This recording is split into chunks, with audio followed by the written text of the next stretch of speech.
Hello పిల్లలు, welcome to our world కుట్టి Telugu stories. అసలు సుబ్బమ్మ అలా ప్రవర్తించడానికి కారణం తన బాల్యం. తన చిన్న వయసులోనే తల్లిని కోల్పోయింది.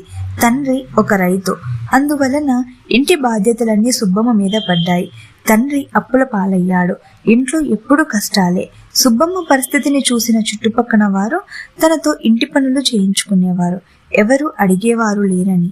ఈ పరిస్థితుల్లో పెరిగిన సుబ్బమ్మకు జీవితం అంటే ఒక పోరాటంలా అనిపించింది. కష్టపడి అప్పులు తీర్చింది.